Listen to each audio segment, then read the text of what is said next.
Bonjour à tous, j'espère que vous allez bien. Aujourd'hui, analyse globale du marché. Voilà, on verra BTC et surtout BTC. On va vraiment focus sur lui, on verra quelques altcoins, on parlera de la Bitcoin dominance. Sur BTC, on est toujours dans ce range-là, il n'y a pas d'invalidation pour le moment qui nous dit qu'on est sur une phase de distribution ici, qu'on a un top de marché. On consolide toujours sur résistance. Maintenant, j'aime pas voir ce genre de scénario qui se dessine. On prend la liquidité, on réintègre, on reprend la liquidité, on réintègre. C'est pas le genre de pattern que j'aime voir. Pour un range, on veut un réel breakout. On veut pas juste une prise de liquidité. Surtout, on crée ici pas mal de liquidité sud, tac, tac, et ici. Voilà. Ça, c'est des creux majeurs qui n'ont pas, on n'a pas pris la liquidité, tout simplement. Alors, je vais pas dire c'est assez étrange. Le marché a toujours raison. Mais ce que je veux faire comprendre, c'est que pour moi, il y a tout qui est favorable pour qu'on ait une poursuite haussière sur le BTC, et on n'a aucune raison de range ici pendant un mois ou deux. Il y a aucune raison. Quand je dis pourquoi tout est ouvert, pourquoi le contexte est favorable, on a la news sur XRP, qui est une news d'une très forte ampleur, et on l'a vu comment XRP a réagi, qui nous fait une magnifique structure ici en monthly. Voilà, ça c'est une news d'une très forte ampleur. On a l'ETF sur BTC, l'ETF spot, qui a plus de probabilité d'être accepté, donc ça joue bien entendu en faveur à Bitcoin. On a l'inflation qui a été réduite, on a l'indice du dollar qui break à la baisse, d'accord? Donc ça, c'est une très bonne chose pour les marchés traditionnels. Ici, il nous fait une structure de continuation baissière. Ça, c'est vraiment encourageant. On a vraiment une confirmation qu'on est ici dans une tendance baissière. Là, on pouvait être juste dans un pullback, d'accord? On range pour avoir, pourquoi pas, une continuation haussière. Là, on a vraiment validé avec ce M qu'on a vraiment posé ici un top qui est une grosse résistance. Et on a ici fait une phase de distribution pour aller chercher plus bas. Donc voilà. Et on a également un S&P qui nous fait un nouveau sommet cette semaine. Donc voilà, pour faire comprendre que il y a tout qui est dans un contexte favorable pour le Bitcoin. Donc ce range, on doit le casser. D'un point de vue temps, c'est un range qui doit être cassé cette semaine, peut-être dans 2 semaines, mais on n'a aucune raison de rester ici 2-3 mois. Maintenant, on consolide sur résistance, et c'est bon signe, d'accord? Parce que je le répète assez souvent, mais plus une résistance est touchée, plus elle a de chances de casser. Pourquoi? Parce que on a moins en moins de vendeurs. Les vendeurs qu'on short ici, au bout d'un moment, il n'y a plus de capital pour short ici, à moins qu'ils prennent des profits et qu'ils réinjectent. Mais bon, ce que vous faire comprendre, c'est les vendeurs s'affaiblissent. On crée de la liquidité qu'on vient chercher, mais on a de la liquidité beaucoup plus haut. Donc généralement sur résistance, on a un rejet brutal. On n'a pas ici, ici on était sur un support, ok. On voit qu'on a eu un rejet assez brutal. On peut légèrement consolider, mais on veut pas ici passer 2 mois parce que ça veut dire que c'est un support qui s'affaiblit. Donc on est toujours sur résistance. Vraiment, ce qu'il faut surveiller. Moi j'aime bien dans ce genre de range mettre mes volumes profile. On peut mettre cela, sinon je vais mettre un volume profile complet. Ça sera plus simple. Tac. Hop. Voilà, on consolide au niveau de notre POC. Donc là, on a notre volume profile, ça nous permet de savoir où est-ce que c'est la zone de prix où il y a eu le plus de volume échangé. On voit globalement ici, on a un gros cluster, c'est là où il y a eu énormément de volume. Et pour être vraiment précis, les 30 300 $, c'est là où il y a le plus de volume. Qu'est-ce que ça signifie? Je vous rappelle que quand vous avez un acheteur, vous avez un vendeur. Ça permet de savoir globalement qui a la tête sous l'eau. Est-ce que c'est les shorts? Donc ici, on a énormément de volume. Si on dépasse cette zone, il y a énormément de shorts qu'on a la tête sous l'eau, et ça nous signifie que on peut aller les liquider par la suite, et des positions short qui se ferment, c'est un rachat au marché, et on peut avoir tout simplement un short squeeze. Globalement, cette zone-là, tant qu'on est dedans, je m'en fais pas trop. Si on commence à avoir des clôtures en dessous, aller tout simplement dans cette value basse ou dans cette value haute, d'accord, et qu'on a une clôture nette en daily, ici, pour moi, c'est la validation, qu'on a soit une invalidation, et que là on est dans une phase de distribution, soit on a tout simplement cassé notre range. Parce que là, si on a une clôture sous ce niveau-là, donc une vraie clôture en daily, pas juste on mesh une réintègre comme on a fait ici, ça nous indique tout simplement que tous ceux qu'on long ici, qui sont rentrés en position longue, ils ont la tête sous l'eau, et ça peut être clairement une pression baissière et la validation de la cassure de ce range-là. Donc voilà, c'est globalement ce que je surveille. Est-ce qu'on va aller chercher cette zone-là ou cette zone-là? Pour le moment, on est toujours dans un range. Pour ceux qui font de la stratégie de range, ça change pas. Les meilleures zones d'intervention sont les extrémités, d'accord? On ne cherche pas à se positionner là où il y a toute la masse se positionne, au milieu, parce que là, si vous rentrez où, votre stop loss, vous le mettez où? Vous le mettez ici. et vous prenez des profits, ou ici, bah ça vous fait un risk reward de 1 pour 1. Moi, c'est pas ma manière de fonctionner. Je préfère rentrer assez bas, d'accord, dans cette zone de prix et prendre des profits beaucoup plus hauts, d'accord. Alors, on peut pas toujours rentrer, hein, ça dépend des setups qui s'enclenchent ou autres, mais voilà, ici on est toujours dans une zone intéressante. Ici on a fait une accumulation des W, voilà, structure, etc. Et bah on revient chercher cette zone. On avait déjà fait un pullback ici, on a eu une continuation haussière. Ça aurait été mieux de éventuellement faire un pullback sur cette zone de prix. Bon, on doit aller chercher plus bas, c'est comme ça. Tant que, comme je le dis, on commence pas à clôturer sous ce niveau-là, on n'a pas pour le moment, pour moi je m'inquiéterais pas. D'un point de vue suivi de tendance, bah là il n'y a pas de quoi faire de la suite de tendance, sauf sur du court terme, hein, 15 minutes, 1 heure, on peut avoir quelque chose d'intéressant quand on a une réelle tendance. Actuellement on est dans un range sur du court terme, mais moi j'ai pas de position en marge à l'heure actuelle, toujours mes positions en spot qui ne changent pas, mais voilà, ici on n'est pas sur une zone où je renforcerai de mon côté, mais pour le moment il y a, selon moi, juste à patienter. Par contre, on a quelque chose qui est très encourageant, c'est notre Bitcoin Dominance qui a bien chuté. Il nous valide ici une structure en M, d'accord. On a ici un magnifique M qui est une structure de top de marché. Alors, comme je l'avais dit dans la précédente vidéo, c'est pas un top de marché qui invalide toute cette tendance haussière, où là on a vraiment fait une accumulation, un W de continuation et un W de continuation ici. Maintenant, ça peut être une structure qui nous permet, pendant juillet, août, d'avoir des altcoins qui vont surperformer le BTC. Et on voit, on a de très bonnes altcoins qui ont bien réagi. Solana a très bien réagi. Si on a un break de ce niveau-là, bon, on validerait comme une assez grosse structure. Matic a aussi bien réagi. Alors, on a eu de bonnes réactions, et tout ça, ça a été par la news sur XRP. Donc peut-être une phase où le BTC il a eu une forte hausse ici, où il a surperformé toutes les alts. On voit, hein, sur le total 3, on est toujours sur un support, et on essaye de sortir de là. On repart dans une dynamique haussière avec des creux et des sommets de plus en plus hauts. On voit que les alts essayent de pousser, à voir comment le BTC réagit.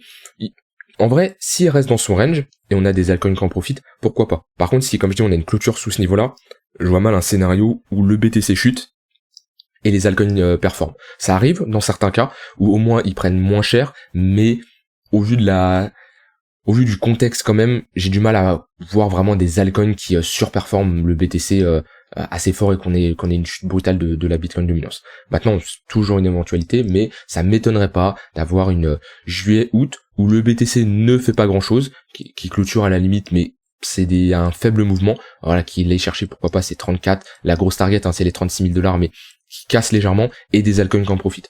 Dans tous les cas, faudra s'adapter. Il y a pas mal d'altcoins où, moi, personnellement, je vous avais dit, j'avais rechargé. Quand on avait eu notre grosse chute, on était sur des gros niveaux, ok. Voilà. Target, là, sur Matic, on est sur une grosse zone de résistance. D'accord, donc on a une première réaction. Voilà. On a eu quand même, là, c'est les 2 derniers jours, une grosse volatilité sur les marchés.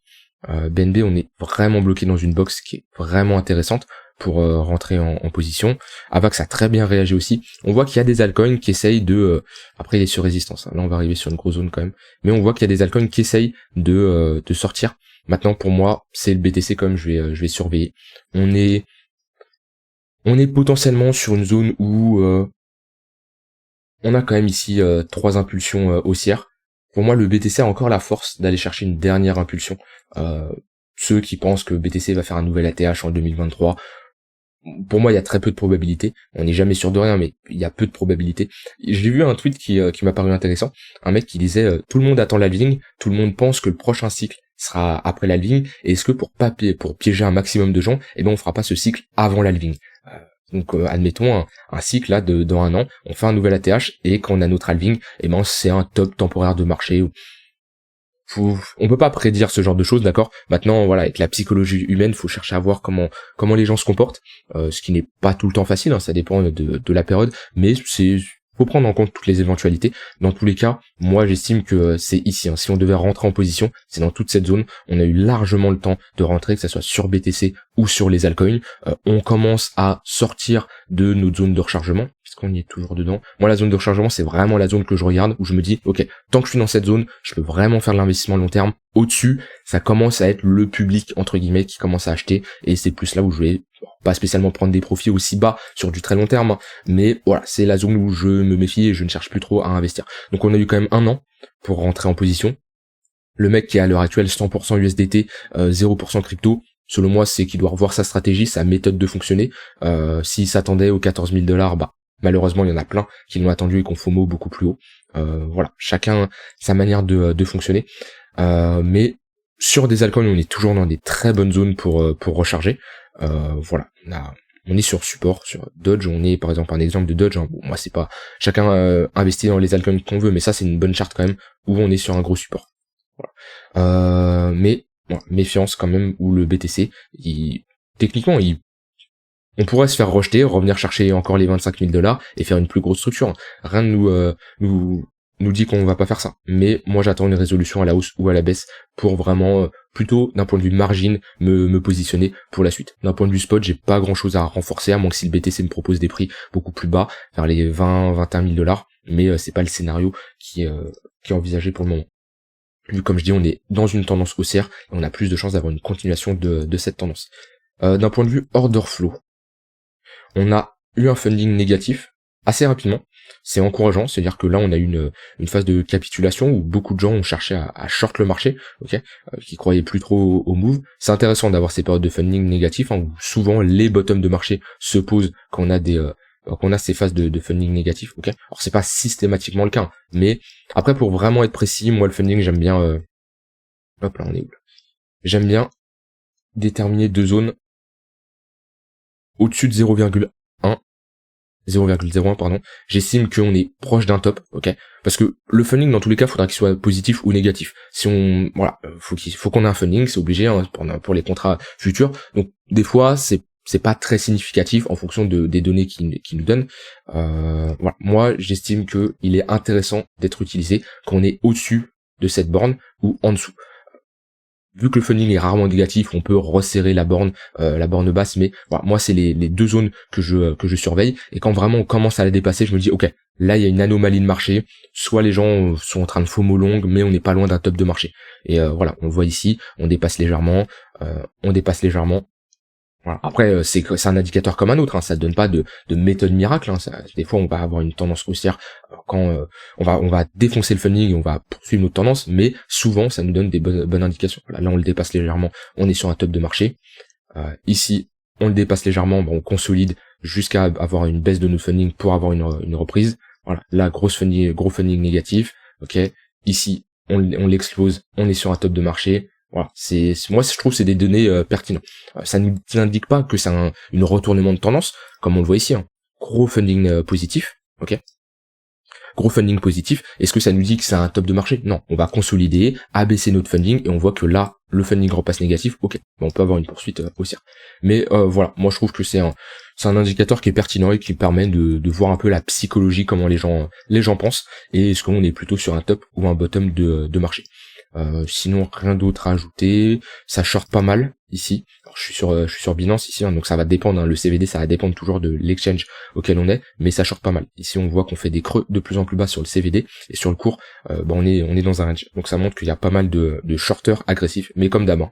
Là depuis de toute façon c'est simple, je crois que c'est depuis le crash de FTX que c'est comme ça, où ouais, c'est clairement vous voyez là on avait pas mal de gens qui long, on avait beaucoup de longs, beaucoup d'acheteurs agressifs, on a un CVD qui augmente bien, et depuis qu'on a eu ce crash de FTX, eh ben les gens ne croient pas à ce mouvement, à cette tendance haussière. On voit les gens ils short. Alors là c'est juste les shorters de manière agressive. On a deux types d'ordres, les achats limites, les achats au marché. Quand vous êtes un acheteur au marché, vous faites exécuter tout de suite, donc là ça impacte sur le CVD, d'accord, qui est le cumulative volume delta, et quand vous êtes un acheteur ou vendeur passif, vous êtes en ordre limite, et là vous n'impactez pas le marché. En tout cas c'est pas vous qui faites bouger le marché, c'est vraiment les ordres au market qui font eux bouger le marché. Donc on voit qu'il y a une grosse différence, où là il y a énormément de gens qui cherchaient à long, ça long, beaucoup d'acheteurs agressifs, open interest qui augmente, et voilà, depuis le crash FTX, voilà, un open interest qui augmente bien pendant tout ce bear market,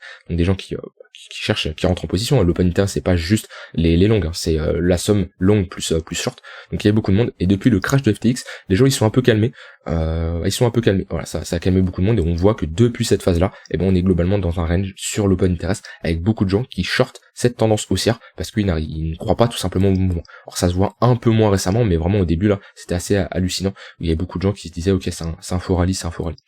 Donc pour moi, comme je le dis, après c'est toujours des probabilités, vous devez pas vous baser vos investissements juste sur ce que je dis. Moi mon but c'est de vous apporter une méthode, de vous montrer ma manière de fonctionner. En aucun cas je fais de conseils en investissement ou autre, mais au vu du marché, au vu le contexte, au vu d'un point de vue technique aussi, même si je regarde la charte, on a plus de probabilité d'avoir une tendance haussière, enfin une continuation de notre tendance haussière et d'avoir un break de ce haut range. Est-ce que ça va le faire? J'en sais rien, mais vaut mieux toujours jouer dans le sens des probabilités. Voilà, j'ai dit tout ce que j'avais envie de dire, une vidéo assez complète. N'hésitez pas à rejoindre la Trader Letter aussi chaque dimanche, j'en avais pas parlé récemment, mais chaque dimanche je fais un mini cours que j'écris, j'envoie à tous ceux qui sont inscrits. Voilà, mon but c'est toujours d'apporter de la valeur, comme d'ailleurs dans le Discord que je vais mettre ici, tac, un jour un conseil, voilà, c'est un petit défi que je me suis lancé en un an. Chaque jour je vais vous partager un conseil. Alors c'est pas quelque chose qui va vous impacter tout de suite maintenant, mais cumuler, voilà, comme je disais ici, c'est en faisant 1% par jour ça nous permet d'être 37 fois meilleur. Il y a quelqu'un qui fait rien, et il reste à 0%. Donc ça sert à rien de se former à 100%, regarder 10 heures de vidéo de trading en un jour, mais l'effet cumulé, des petites choses, de comprendre certains principes, c'est comme ça que ça peut vous apprendre pas mal de choses. N'hésitez pas également à rejoindre le Discord où je partage des conseils, pas qu'en trading, investissement, crypto, mindset, état d'esprit, un peu surtout l'argent ou autre. Voilà, je partage. Ça peut plaire, ça peut ne pas plaire, ça dépend toujours. Mon but c'est je vous partage, vous aimez pas, vous en faites ce que vous voulez. Mais moi ça me fait plaisir d'apporter de la valeur aux gens. Je vous souhaite une très bonne fin de journée et on se retrouve demain pour une prochaine vidéo. Bye bye.